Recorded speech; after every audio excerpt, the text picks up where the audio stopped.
Indian journalist অ্যাসোসিয়েশনের পূর্ব বর্ধমান জেলা শাখার মিলন উৎসব শেষ হলো এক আনন্দময় পরিবেশে।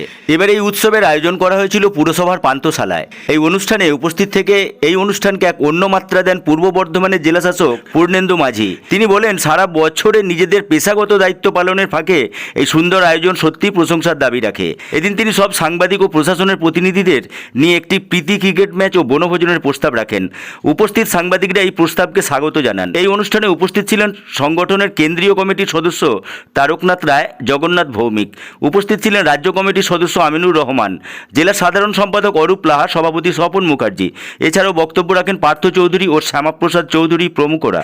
এদিনের মিলন উৎসব মঞ্চে কিশোর কিশোরী এবং তরুণরা নাচ গান আবৃত্তি পরিবেশন করেন। এদের মধ্যে আছে সৃজা ব্যানার্জি, অনুজা ব্যানার্জি, অস্মিতা বসু, অহংজিৎ বসু, অহনদীপ লাহা, আয়ুষ দাস, প্রাপ্তি রায় সহ অনেকেই।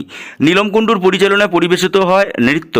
সঞ্চালনায় ছিলেন বিশিষ্ট সাংবাদিক জগন্নাথ ভৌমিক। এছাড়াও আগামী দিনে শুভেচ্ছা জানানো হয় উচ্চ মাধ্যমিক উত্তীর্ণ আমনদীপ গোস্বামীকে। সংগঠনের সাধারণ সম্পাদক অরূপ লাহা জানান, শতাব্দী প্রাচীন সংগঠনের প্রথা মেনেই এই আয়োজন। সাংবাদিক ও তাদের পরিবারের সদস্যরা অংশ নেন। তিনি জানান, আগামী 21শে ডিসেম্বর শরণ্যা মাল্টি স্পেশালিটি হাসপাতালের ব্যবস্থাপনায় আইজিএর উদ্যোগে এক স্বাস্থ্য পরীক্ষা শিবির হবে কালেক্টরেট রিক্রিয়েশন ক্লাবে। এতে সাংবাদিক সহ অন্যান্যদেরও স্বাস্থ্য পরীক্ষা করার ব্যবস্থা থাকবে। এবং তারা যে আজকে একটু সময় করে আসতে পেরেছেন, সত্যি সেটা খুব ভালো জিনিস। আমার খুব ভালো লাগছে আপনাদের আসতে পেরে।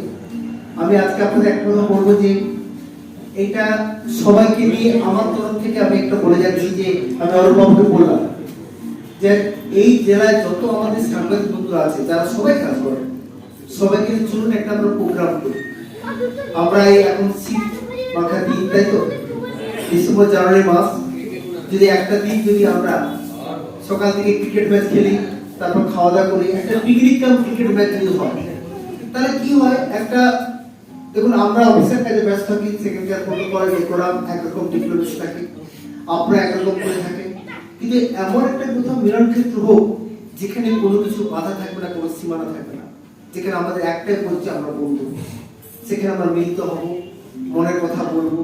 এই যে আমাদের মধ্যে অনেক উচ্ছ্বাস আছে, আমরাও তো মানুষ, হয়তো সব কিছু এক্সপ্রেস করতে পারি না, করতে নেই আমাদের, আপনারা জানেন। ফলে এমন একটা জায়গা হোক যেখানে সবাই মিলে, যেখানে একটাই পরিচয়, আমরা মানুষ, আমরা বন্ধু, আমরা সবাই একসঙ্গে, কি সাংবাদিক বন্ধুরা, কি প্রশাসন, সবাই একসঙ্গে মিলে আমরা কিন্তু আছি এই জেলার 7 লক্ষ মানুষের জন্য। আমি আপনাদের ধন্যবাদ দিই, আপনারা যেভাবে বিভিন্ন প্রান্ত থেকে খবরগুলো সংগ্রহ করেন এবং গ্রুপের মাধ্যমে আমি জানতে পারি, সেই মতো করে আমরা সাংবাদিক বন্ধু অনেকে অনেক কথা বলেন, কিন্তু তারা কেউ ভেবে দেখেন না যে ওনারা কিন্তু অ্যাকচুয়ালি ওনাদের কাজটা করছেন। আপনারা যত সঠিক জিনিস তুলে আনবেন, হতে পারে সেটা আমাদের এগেস্ট, হতে পারে সেটা প্রশাসন ব্যর্থতা, কাজের গুণমান ঠিক হয়নি, মানুষের সমস্যা পৌঁছেছে না, কোনো গরিব মানুষ কোনো বেনিফিট পাচ্ছে না, সেটি আপনাদের কাজ, আপনি তুলে আনবেন, আমরা সেটা করার চেষ্টা করি।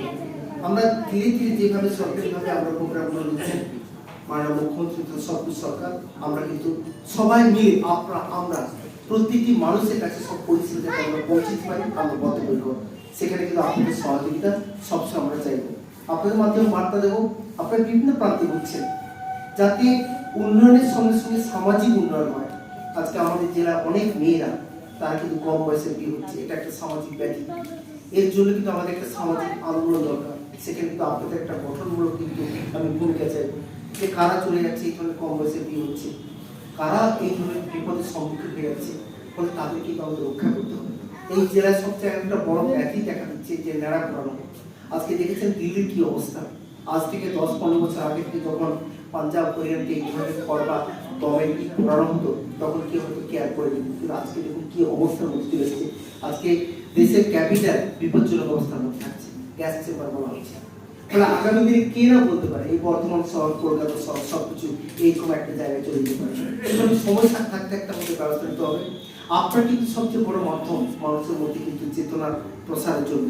আমি আপনাদের আহ্বান করবো, মানুষের সচেতন বার্তাগুলো পৌঁছে দিন, যাতে মানুষ যেন এই নেড়াপোড়াটা বন্ধ করে এবং একটা সুস্থ স্বাভাবিকভাবে তারা যেন চাষবাস যেভাবে পথে একটা ইকোসিস্টেমের কথা আছে, সে যেন কোথাও নিতে পারে। ঠিক আছে, খুব সুন্দর হয়েছে। ওকে আমরা ইন্ডিয়ান জার্নালিস্ট অ্যাসোসিয়েশনের পক্ষ থেকে অস্মিতাকে আমরা ধন্যবাদ জানাই। পক্ষ থেকে স্বাগত জানাই। আমরা প্রত্যেক বছরের মতোই আমরা আজকে মিলিত হয়েছি আমাদের এই অনুষ্ঠানে। আমাদের অনুষ্ঠানের নাম হচ্ছে আমরা কিন্তু আমাদের এই অনুষ্ঠানে আড়ম্বরতা নেই, আমাদের অনুষ্ঠানে আছে আন্তরিকতা।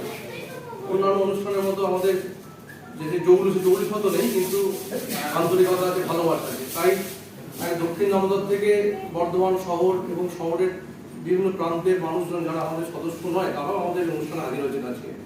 এর জন্য আমরা নিজেরাও খুব গর্বিত। প্রত্যেক বছর আমরা এই দুর্গা পুজো, কালী পুজো, জগদ্ধাত্রী পুজো বা কার্তিক পুজো সমস্ত উৎসব পেরিয়ে যাওয়ার পর আমরা গেট টুগেদারে মিলিত হই এবং এই অনুষ্ঠান প্রত্যেক বছর আমরা বর্ধমান শহরের বিভিন্ন প্রেক্ষাগৃহে করে থাকি। কখনো আমরা করে থাকি আমরা লায়ন্স ক্লাবে, কখনো আমরা এখানে করে থাকি। তো প্রত্যেক বছরই খুব সারা পায়। আমরা সারা বছর বিভিন্ন অনুষ্ঠান করে থাকি। কখনো আমরা যেমন সামাজিক বিভিন্ন অনুষ্ঠান করে থাকি, রক্তদান শিবির, স্বাস্থ্য শিবির, তেমনি আমরা আমাদের সংগঠনের পক্ষ থেকে সাংবাদিকদের বিভিন্ন সমস্যার কথা তুলে ধরি প্রশাসনের কাছে, প্রতিবাদ জানাই। আমাদের সাংবাদিকরা যেখানে আক্রান্ত হয় তার প্রতিবাদ আমরা রাস্তায় নামি। দীর্ঘদিন ধরে এই সংগঠন চলছে। এই সংগঠনের বয়স অনেকটাই 100 বছর পেরিয়ে গেছে। শুনলে অবাক লাগে যে 100 বছরের যে সংগঠন, সেই সংগঠনের আমরা সদস্য। সেই সংগঠনকে আরো যাতে তার বহুদূর বিস্তৃত হয় এবং আরো সংগঠন যারা মজবুত হয়, সেই জন্য আমরা যেমন সচেতন, এবং আমরা আর একটা কিছু সচেতন যে এই সংগঠনে যেন কোনো দুর্নাম না হয়।